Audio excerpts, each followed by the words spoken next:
Yeah. Yeah, Okay. especially where I'm giving him advice on how his background looks. So All right, Amelia, y'all ready, Davis and Lee?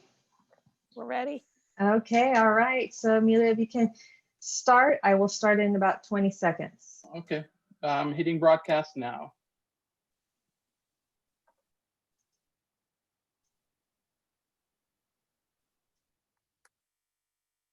Hello, everyone. Thank you for joining us today in this webinar of Building Momentum Using Guided Pathways to Redesign the Student Experience.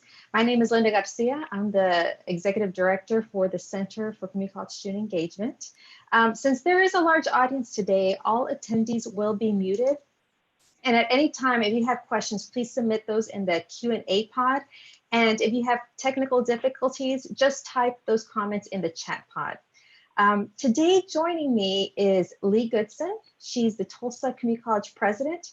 Her college is part of the Pathways 1.0 with AACC, and she's a board of our National Advisory Board.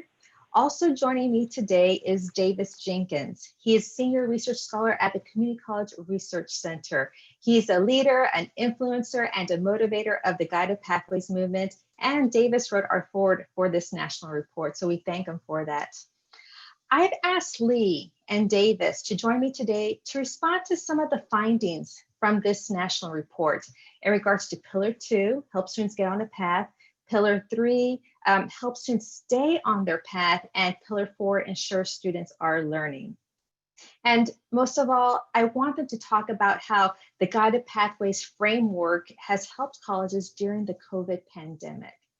But before we begin this panel discussion, I just want to thank the Bill and Melinda Gates Foundation for funding the development of the Guided Pathways items that were added to the SENSE and CCSSE surveys. And many folks played a part in finalizing those items, so we thank them too. This report that we're going to talk about today is a first look at whether students are experiencing key elements of Guided Pathways. We understand for students to experience this, college must redesign themselves first, change their day-to-day operations, and we know these changes take time, especially for new policies or practices just to spread throughout their institution. The bottom line is, in our national report, is that we're seeing momentum, especially with those Pathways 1.0 colleges, and the work is nowhere from being done. So to kick off this panel discussion, let's take time to listen to what students say about what Guided Pathways means to them. And I'll be sharing my screen.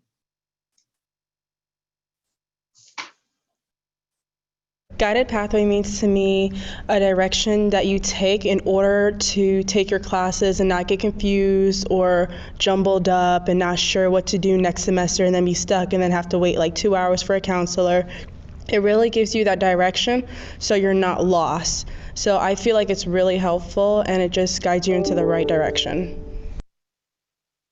The guided pathway is huge in giving that precise calculation of where you're going to graduate. It helps you, keep focus on, how many courses you're taking, so you can either take as much as you can handle, or you can slow the pace and spread it out through different semesters and things like that. But I'll be able to graduate this fall with my AS, and I'm really excited because I want to go into my bachelor's. And now that I have a feel of how it works with, my guided pathway and scheduling classes, I'm probably going to finish my BS and a lot sooner than I thought I would. So I'm really excited. Guided pathway means So I'll go ahead and stop sharing my screen and go ahead and invite the panelists to join me in this conversation. So Lee and Davis, the world has shifted since Guided Pathways. When we did this report, it was pre-COVID. But now the pandemic has exposed many of the inequities among students at a deep level. And there's now added urgency for colleges to act quickly to help these students to move forward toward their academic goals. So let's start with Lee. Lee, tell us how Guided Pathways has helped Tulsa Community College during this COVID era. Linda, we everybody kind of went behind the scenes, I call it, around, I don't know what it was for all the individual schools that are tuned in today, but we decided around March 13th that it was time to close our buildings and figure out how we were going to handle this pandemic.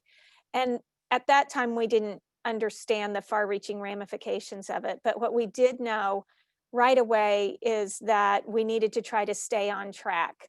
And we needed to make sure that our students could get in touch with their advisor, would have access to their faculty, and our faculty had to pivot very quickly. So the first thing we did is we extended spring break by a full week to give staff and faculty an opportunity to be ready for the students when they were taking online and remote classes.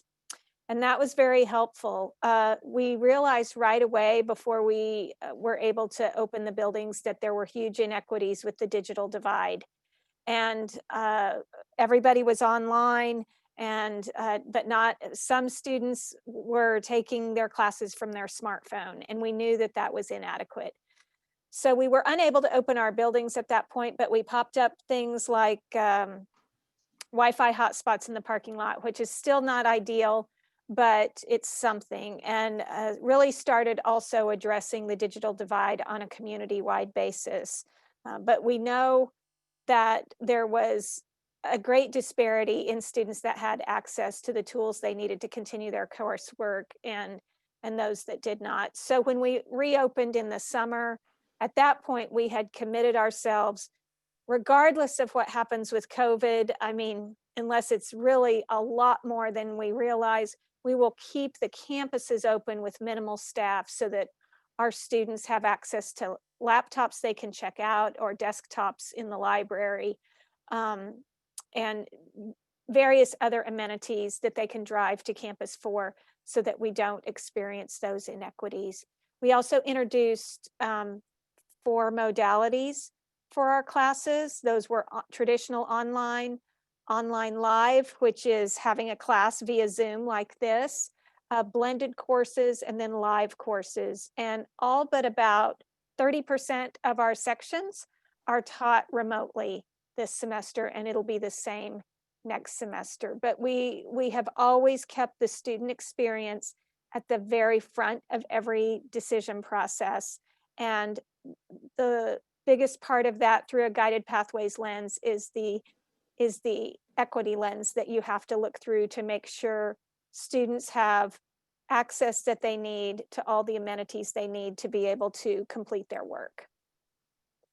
Thanks, Lee. So let's switch to Davis. Now, tell us, Davis, what have you seen in regards to how colleges who are just implementing guided pathways, perhaps at scale, how have they positioned themselves to better support students during COVID? And you're muted. Usually, sometimes it's a good idea to mute me. We've been talking to colleges, had the luxury of talking to folks around the country in many, many states, continuing our research since COVID hit.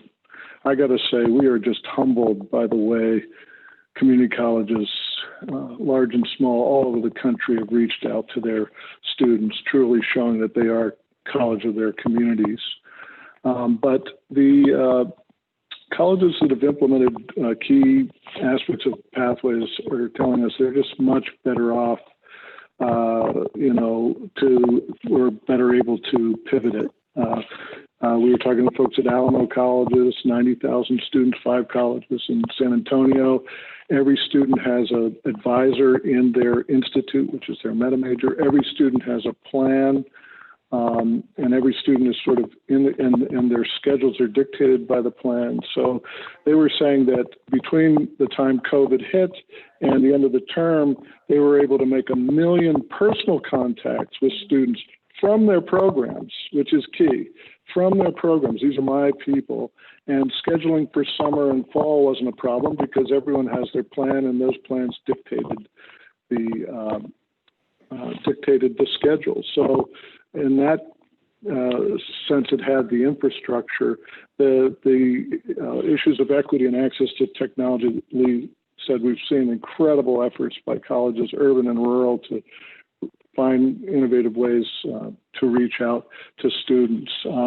But in terms of equity, I think the biggest concern I have moving forward is that this is ultimately about getting students in an academic and career community, not just making sure they take the right courses and everything. That's important, but are they networked into a community? And especially for underrepresented students, making those connections often has to be done personally. And we got to, and even beyond the technology access issues, we've got to figure out how to do this, make these personal connections, especially with underrepresented students. Let's talk about Pillar 2, Davis and Lee. That's Help Students on a Path. And, Pathways requires change to so many interconnected systems, and it takes time. It could take several years for the colleges to roll this out. So Lee, let me ask you, Tulsa Community College has been focused on guided pathways for a while. In fact, in the report, we highlighted an example that 71% of TCC students said they know how to change their program, major, or pathways of study if they were interested in doing so. I mean, compared to the institutional average of responders who said yes to this, that was 59%. So there's a difference there. So tell us what TCC has been doing to make sure students know about this process. Well, Linda, we scaled up our advising model, and ours is actually, Davis cited the Alamo colleges. There's a couple of different colleges that have that model where they're embedded in the schools and have an assigned advisor. So we were able to use that to work with students, refer them to career services, get them in with our career counselors, and help them decide on a major early on. And so we have been essentially cutting in half the number of undecided students every year over time. So that's been just dramatic to make sure students are on a path. Sometimes they're very flexible plans, like liberal arts. If they haven't decided yet and they know they want to transfer, we want to make sure they're taking the classes that we definitely know will transfer to take care of their general education requirements. And they know that if they finish their Associate of Science or Associate of Arts at TCC, that all of their gen eds will be taken care of and will be applied toward degree. So that's something that's really important. But we scaled up the advising system, which was incredibly important during COVID, because that's when students knew who their advisor was. So those advisors had their list of students, like Davis said, that they reached out and contacted personally to help them get through the rest of the semester, to help them register for summer. Our enrollment was actually up for the summer, which we were really pleased with.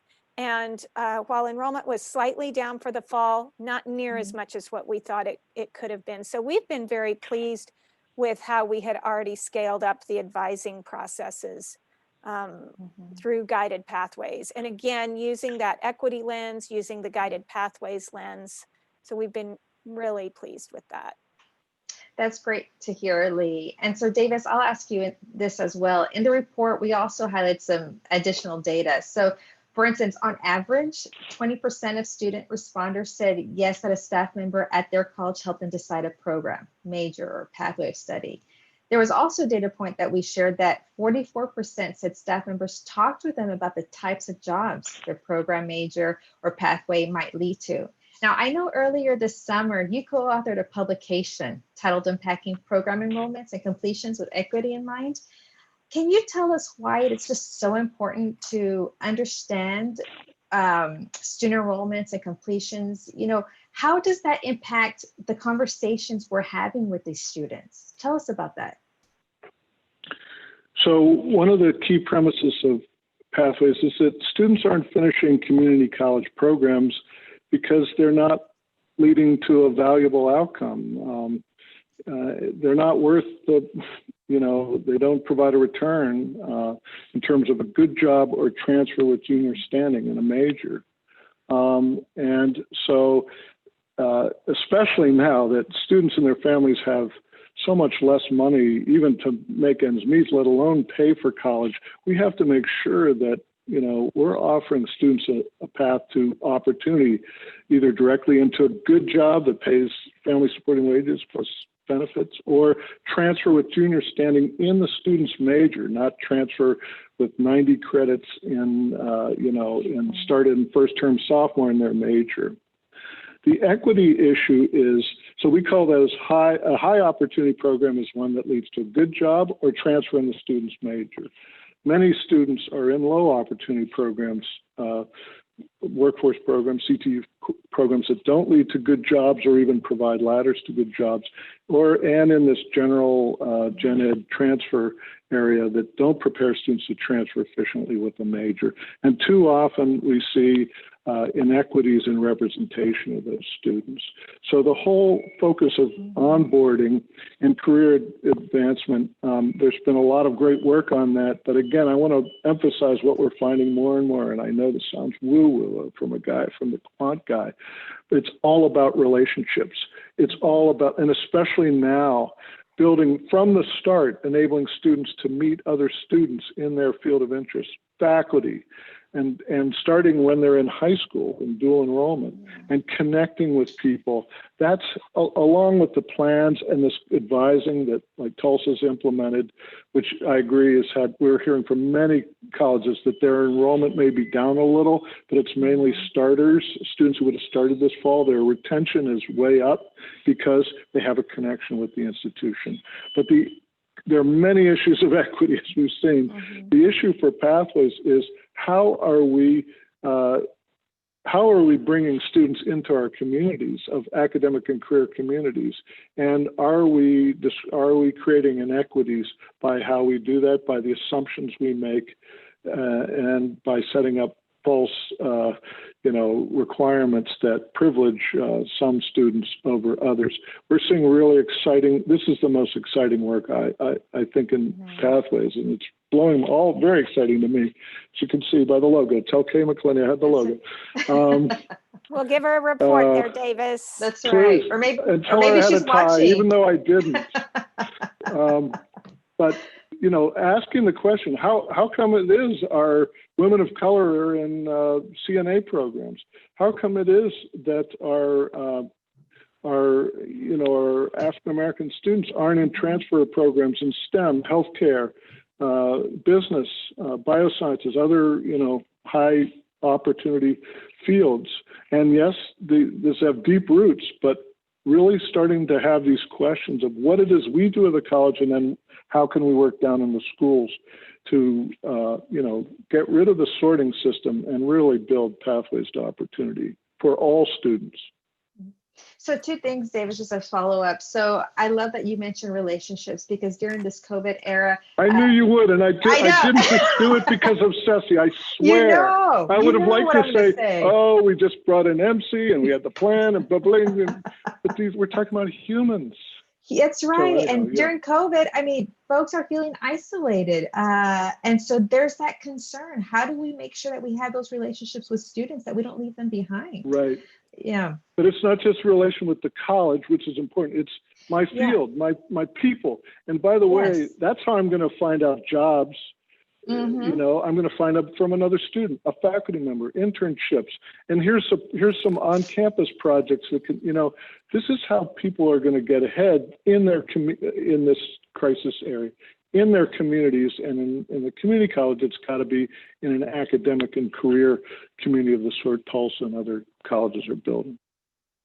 And then the second point that I was going to bring up is I love how CCRC, your team, when you are speaking to colleges, you actually have them look at their data of, by race, ethnicity, where they're feeding these students to. But tell us about, the moment when they really look at their data, their aha moment. What does that look like? Did they even realize that was happening?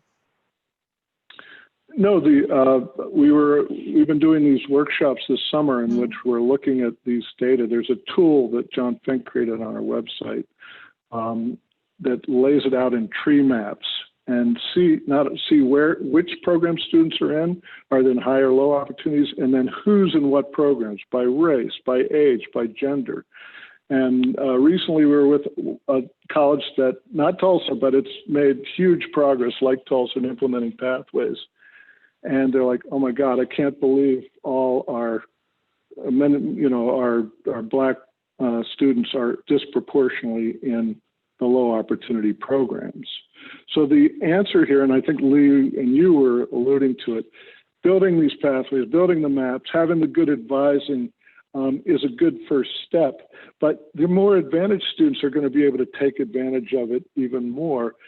We've been hearing this from colleges that, you know, really are focused on equity. You have to aggressively reach out to families, to communities, to schools, to students who don't know about these paths. Once they find out about them and they get on the paths, our research shows they just rocket.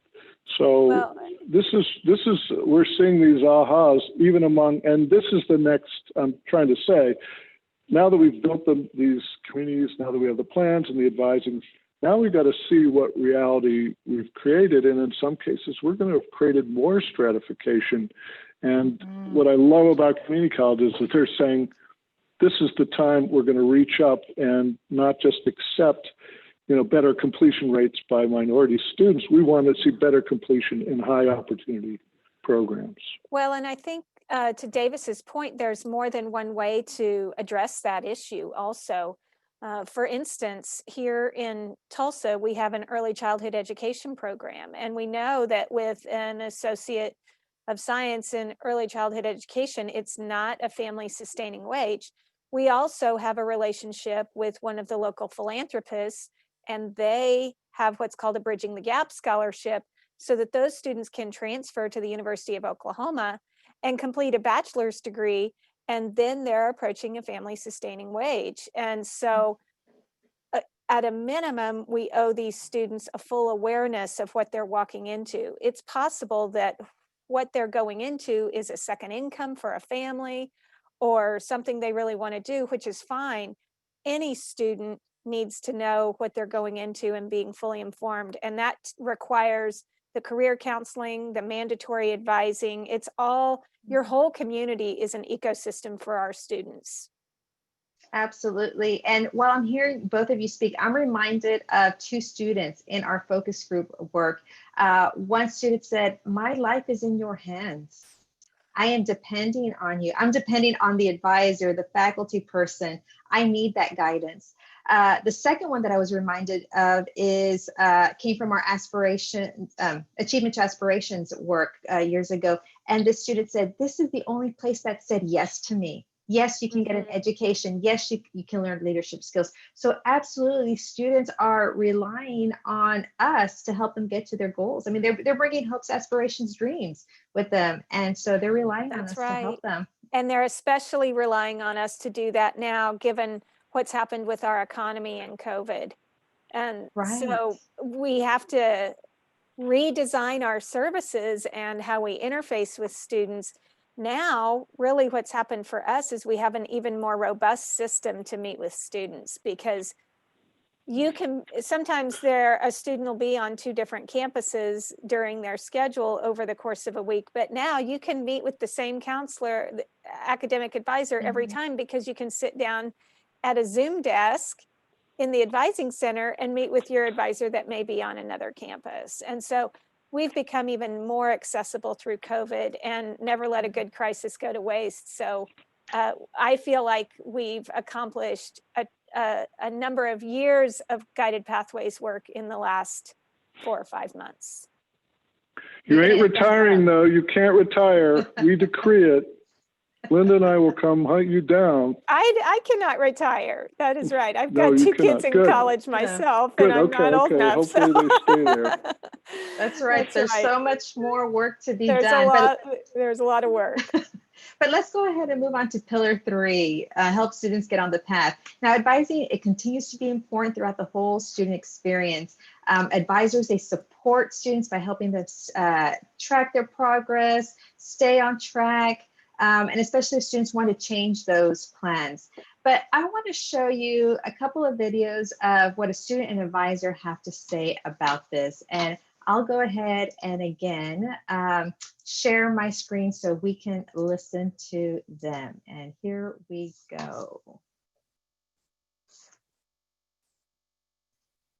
when you, especially when you have holds and whatnot, and like the constant like, hey, talk to your advisor to make sure that you need this class. Like, it is like, as frustrating as it is at times, it is almost reassuring because you know that you're not going to be one of those people who took like 12 elective credits that you didn't need, because they will stop you.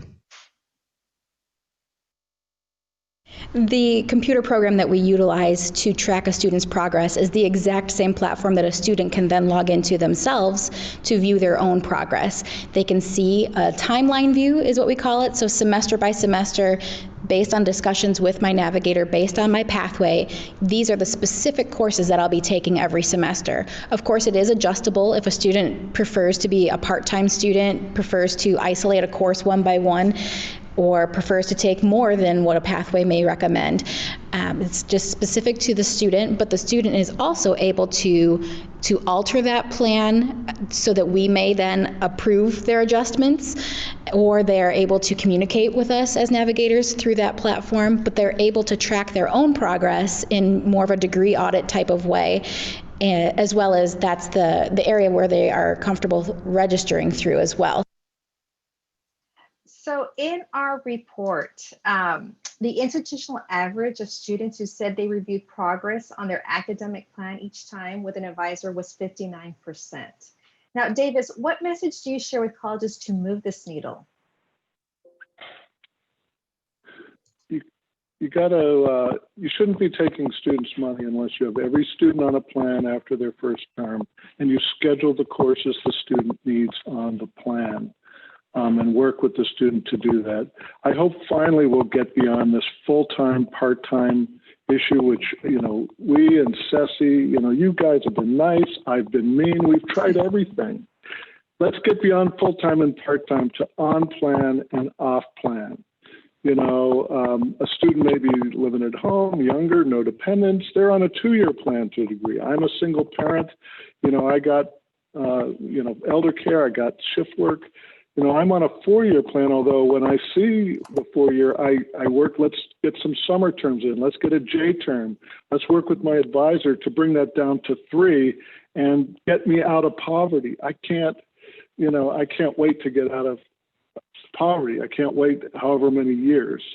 So let's talk about full-time or on plan and off plan, and each student helps develop their plan. And we think students being able to see how far they have to go is really critical to avoiding the kinds of, you know, horror that I've seen from students. I can't afford to take a wrong course, that of the sort that you were referring to, and some of the women on the people on the your video were saying.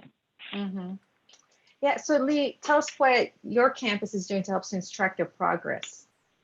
Well, we talked about advising, of course, and advising is mandatory. You have to meet with your advisor before you're allowed to enroll. And so so you have a check at a minimum every semester prior to enrollment. Advisors also have regular check-ins with their students. We also have DegreeWorks, which may have been the software program that the advisor in your focus group was talking about. And students can log into DegreeWorks and see exactly where they stand in terms of how much of their program they have completed and what specific courses they have left. So there's a tool where if we would allow them, they could possibly self-advise, but we won't allow that. And so, so we try to put in a double check, and we want to build that relationship. To Davis's point, it really is all about relationships. Then you bring in the faculty piece, and we also use the software called Starfish, which a lot of people, and these aren't commercials for these softwares. I mean, some of them work great, you know, and you always have to retrofit them to meet your own needs. And we've been successful with these 2 programs so far. And so we use Starfish, which is an early alert program, and faculty have learned to use that, and they will let advisors know when a student needs to kind of be checked on or something like that. And advisors are checking on their students anyway. These advisors have really, over the course of the last 3 years, we've scaled up our numbers, and our training has been exceptional for these advisors. So I think just being really intentional.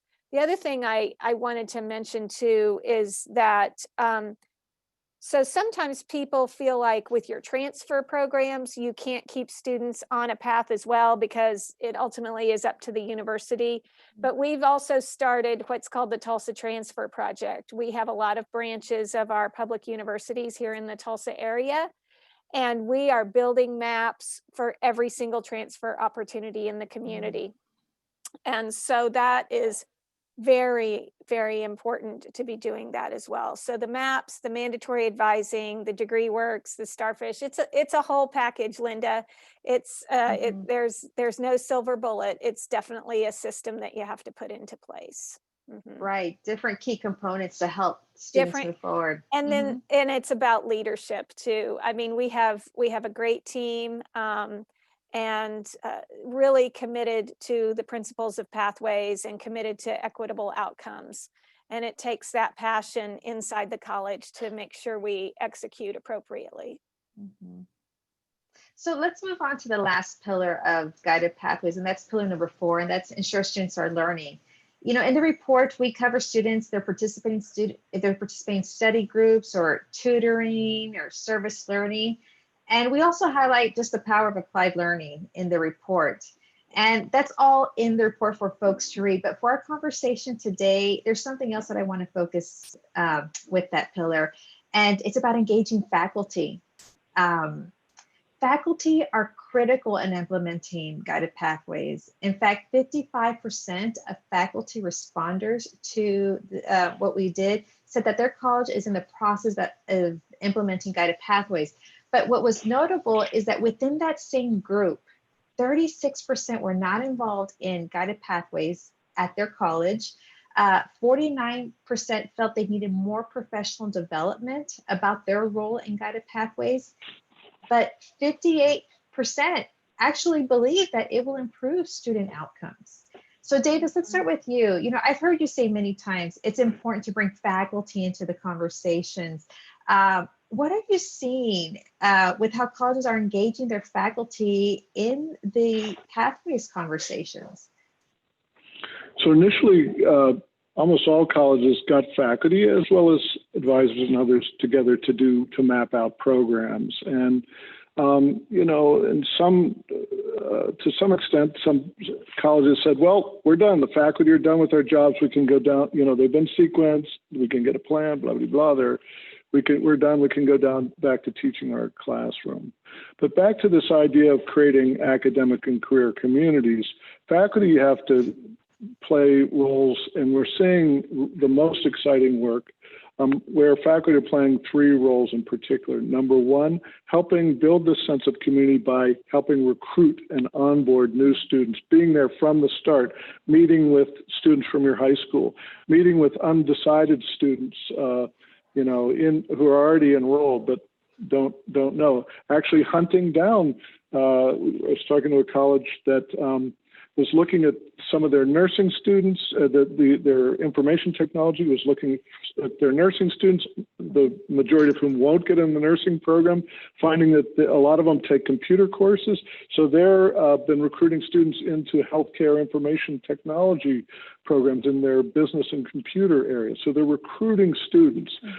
I have to emphasize this. Moving forward, Tulsa Community College, every community college is not going to recruit based on Tulsa Community College. It's going to recruit and retain based on your programs. And we're saying that these relationships, the relationships that matter most within these communities for retention. The second is we lose so many students from the start, and that's because we give them a boring curriculum. In fact, sometimes more than a boring curriculum. Don't get me started on DevEd, but we have to have every student in the first term, including dual enrollment, have the light the fire learning experience, are really well taught that lights their fire for learning. So we're seeing faculty in meta majors develop that light the fire course. It doesn't I mean, in healthcare, you can't necessarily teach you won't be able to teach a nursing course right up, but you could have a killer sociology or psychology course or something beyond the student success course that lights the fire for learning.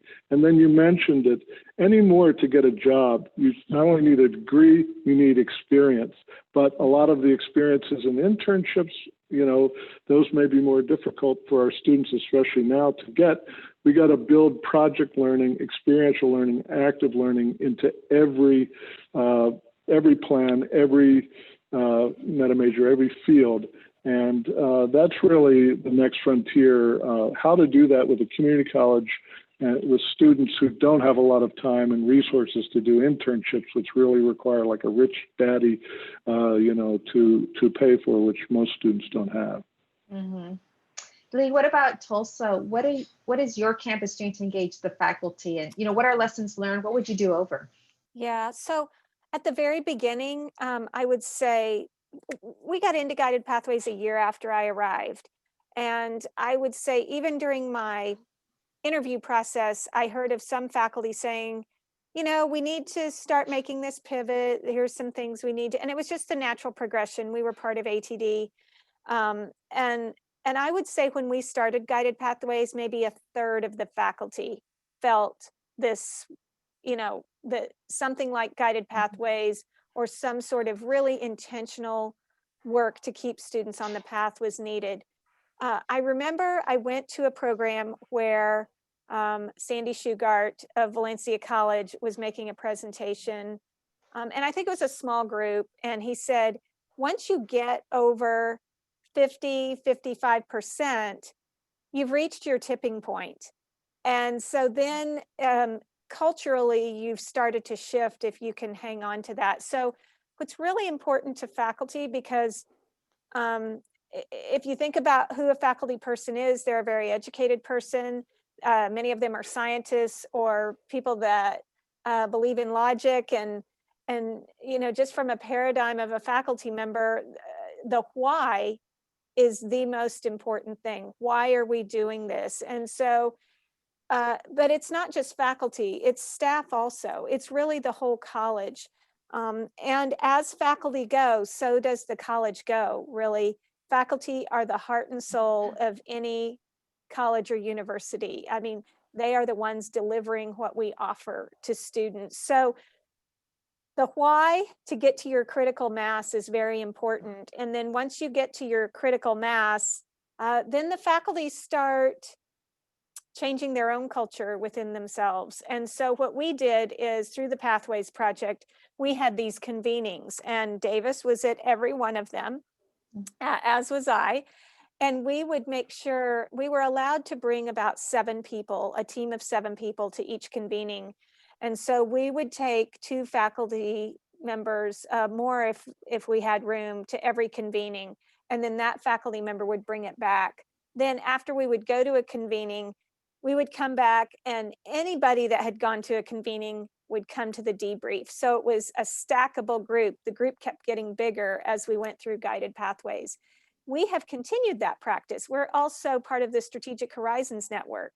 And so anytime we go to CCSSE or a Pathways convening, if there's some sort of extra Pathways convening that we're allowed to come to, or we go to Strategic Horizons or something along those lines, we make sure that we are taking 2 or 3 faculty members with us, and generally not the same faculty members. And so we really work with that. The other thing we did is we have dramatically increased how much professional development we are offering to both staff and faculty.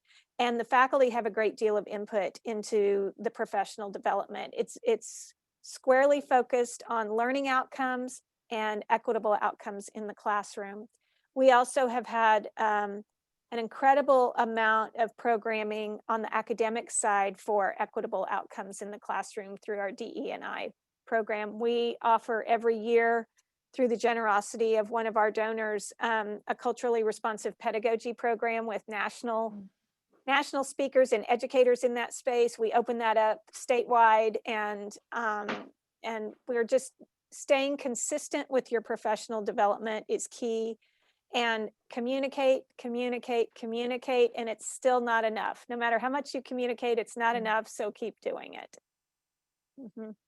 No, that's great, Lee. I mean, that really matters. And I'm sure folks who are listening today, they may reach out to you because professional development is so important to these faculty. And we learned It that is just really important. Yep, listening to really these important. faculty. I know Um, go ahead. Well, one thing I failed to mention was you also have to be committed to shared leadership.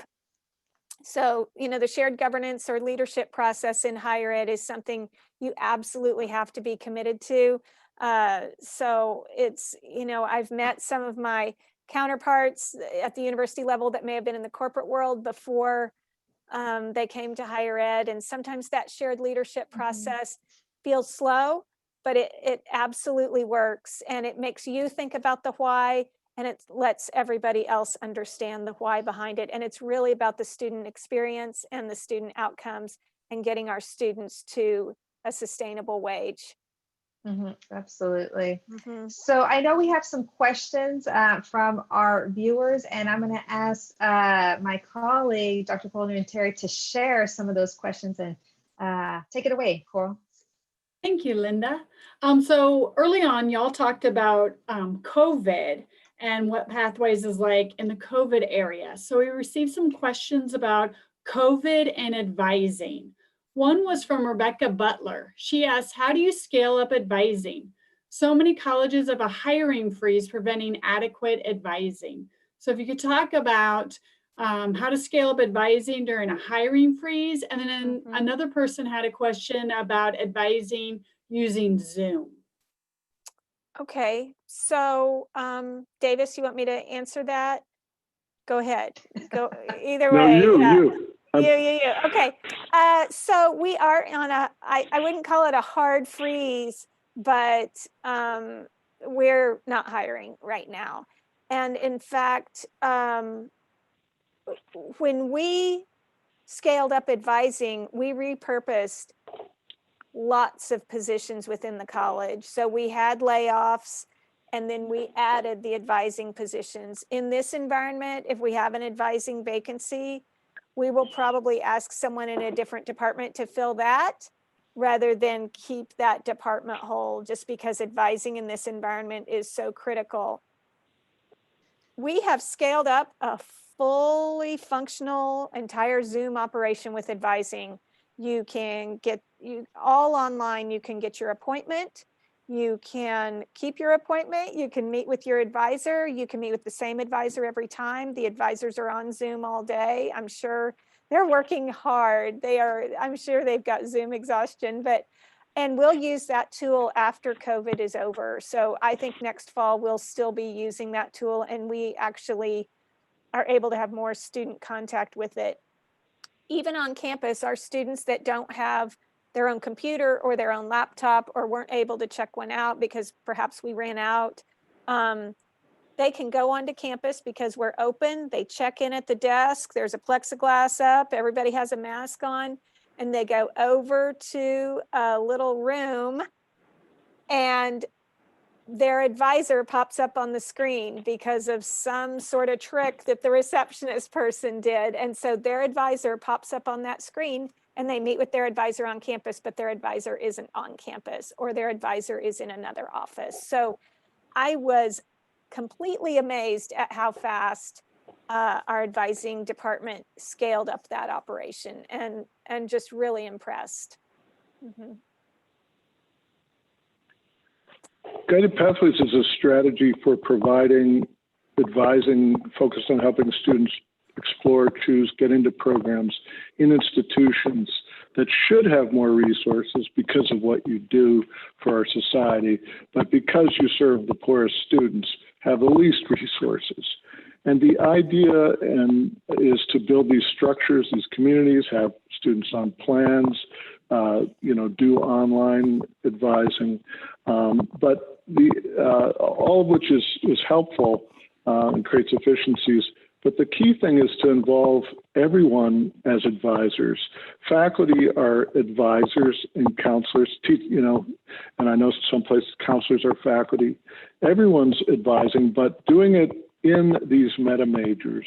We're increasingly see colleges use, which I love community colleges, but one critique I've had is that you don't take advantage of your students and your alumni enough, your more experienced students. They're there at orientation in a program, not just, welcome to Tulsa Community College, but, I'm in the criminal justice program, and I'm going to tell you what's what, who are the good teachers, what you got to take, what are the hard courses, and I'm planning on transferring because, just with an associate degree, I'm not going to be able to get as good a job. And by the way, here's how the local, police are sponsoring this kind of program. This is how you find out. This is how our people who have means and education, we network. Our students don't have in their families often social capital to create that kind of networking that's going to move them ahead professionally and educationally. That's what we're creating in Guided Pathways. These technical improvements are helpful, but it's the community that's going to engage students and get them through. Everyone's responsibility, counselors, advisors, faculty, whatever, their responsibility is to help students, on this path. We received a question from Christy Ponce. Her question is, could you provide any advice on how to best help students create financial plans at the front end when they set up academic plans? We're seeing more and more examples of this. If you have an academic plan, you can easily create a financial plan that goes with it. I was talking to folks at Jackson College, and they're creating a parallel to their in Michigan financial plan, and that's what that's what matters. It's not so much that your community colleges are inexpensive to go take courses. You want to know what's the cost of my degree, and how long is it going to take. And even if you don't have it automated, you can give counselors rules of thumb, and students want to know that. They deserve to know that. I mean, they're spending, thousands of dollars. The average tuition and fees nationally, if you take out California, is $4,700. That's average. And that doesn't include books and living expenses. So this is a lot of money, and there is, as Linda was saying, there's a lot at stake. This is our future.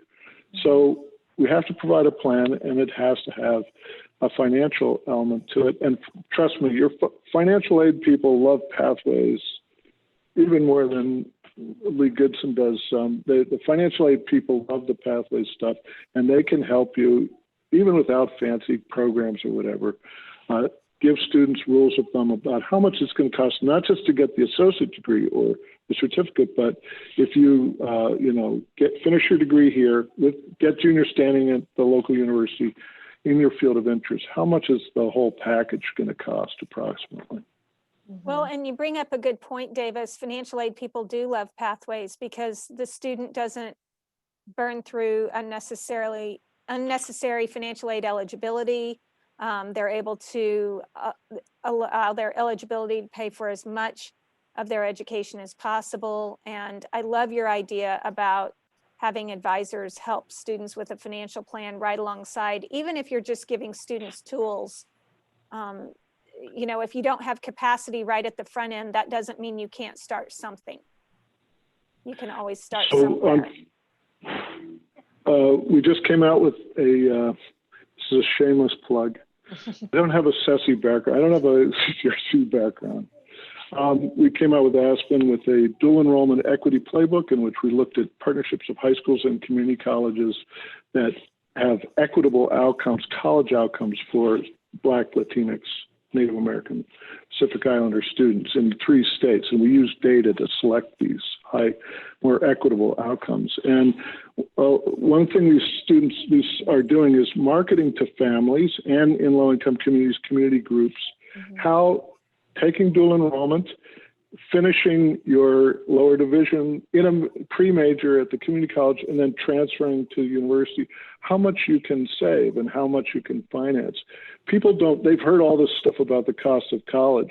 We were talking to people at Palm Beach State working in low-income communities. The folks there, first of all, they hadn't heard of dual enrollment, which is like in Florida, it's like gold, because no one's talking to these families. And second of all, when they hear about it, it can't be free. But working with them and showing how you can save money even with middle class families, you can get that same bachelor's degree at a lower cost with good teaching, not big lecture courses, which are now online.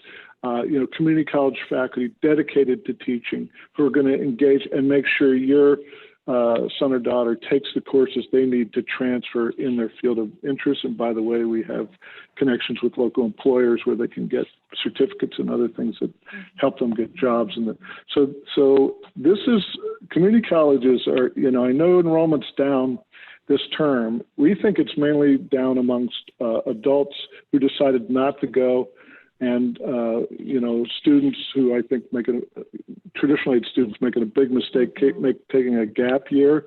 But I think your enrollments are going to rocket back. But you can't just leave it to chance. We got to reach out and build the supply chain anymore.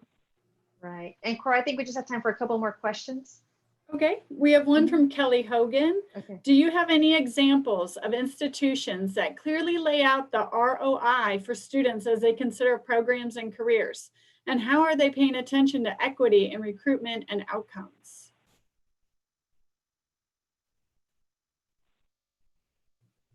So that's again what I was suggesting, that colleges are showing families and dual enrollment students how much you can save.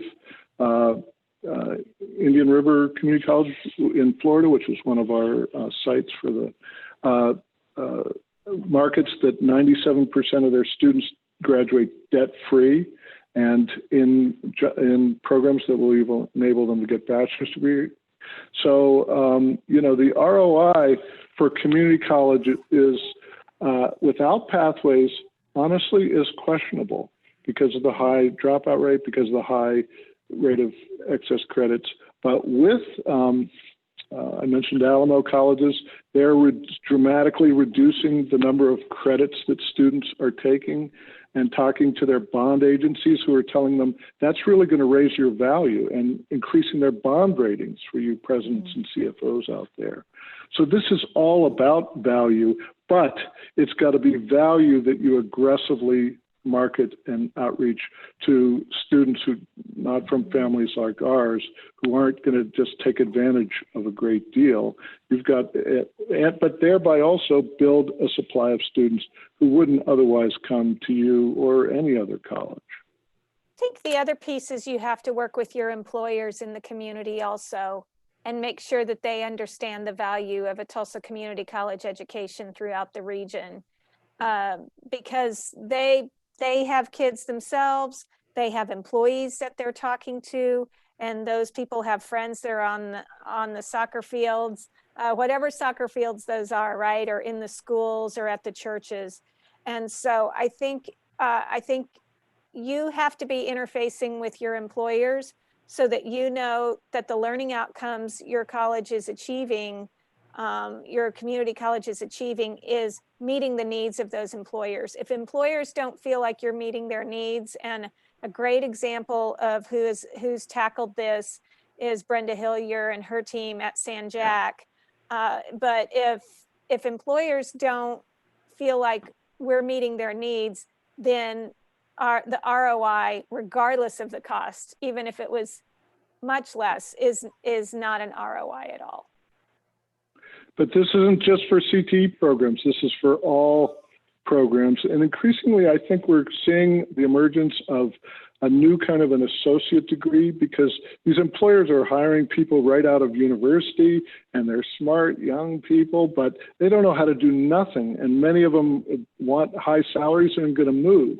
I see community colleges working with employers, including employers that don't typically show up in the labor statistics, like churches and convention centers and others, to create degree programs with experience and skills that will do these good jobs, but also retain, and by the way, who the employers can pay to go on and get their bachelor's and master's and further education and training, because that's what they're going to do to retain talent that they get from you. Okay, I think we have time for one more question. Does that sound good, Linda? Yes. So several questions about professional development. What kind of professional development opportunities do you offer for faculty as well as non-faculty specifically? Just a really wide range. I mean, every time I open up an announcement from the college, it's about a professional development opportunity. So we tailor our professional development for the specific employee group that is taking advantage of this opportunity within the college. It could be some sort of national type of training. We do a lot of, we have the Covey package within Tulsa Community College, and we use that for a lot of our leadership and supervisory training. And then on the faculty side, which they have access to some of that Covey work, especially if they're a faculty chair or a dean.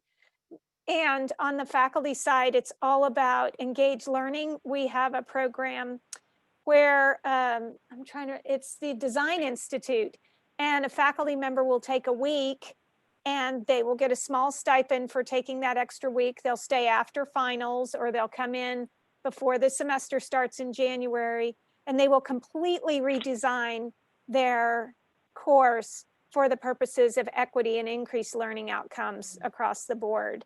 And so that's just one example. A lot of our professional development is designed and developed internally, and then we pull from national opportunities as well.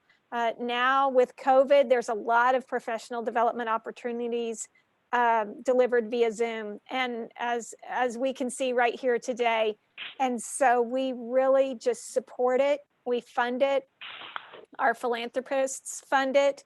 And it's just, there is not a shortage. And if there is, and we find out about it, we try to implement it. So I don't think that was very specific, but I hope you got the idea of how we lead this college in a way saying that we are all learners. That's great, Lee. Thank you so much, Lee Davis. alluded to it, but what we're saying is, usually we think of professional development as individual professional development, but I know Tulsa and other colleges are looking at more strategic organizational, bringing together faculty, staff, others to redesign not just your courses, but your communities, your programs, and providing just-in-time faculty or professional development to support those efforts. We're seeing as some of the most rich learning experiences, and they're coming up with stuff like we never would dreamed of, held accountable, but also provided with training and other support to redesign the community college so it serves both upward mobility and workforce and economic development for their communities. It's a great time to be a community college educator, especially if you don't need sleep. That's right, it sure Exactly. is. If you don't need sleep, you should be in the biz. That's right. Sleep is overrated. Yeah. So we have concluded our time. So let me just wrap up. And Davis and Lee, do you have any final remarks that you want to share with our participants today, or any advice or guidance? The kinds of questions that CCSSE asks for its study, every college should be asking to see if the guided pathways or any of your reforms are working, because unless students perceive that they're, and their experience is different, and unless faculty and advisors experience with students and with each other is different, it's all nice in theory on paper, but it ain't going to have the effects that we want. So I'm going to give my Davis thumbs up. I'm doing you. All right, Lee, what about you? I would just say it's incremental progress. It does not happen overnight, and you have to be patient. It's very long work. And I will say, I was on the phone. I'm an Aspen fellow, and we've been on the phone with our colleagues across the country. And when COVID hit, we were like, it was like having a bucket of ice water poured over our head, because we've been doing all of this really hard work for a long time now. What feels like a long time, it's been 6 years for me. And that's, relatively speaking, not that long. And to completely change how you do business. So it's long work.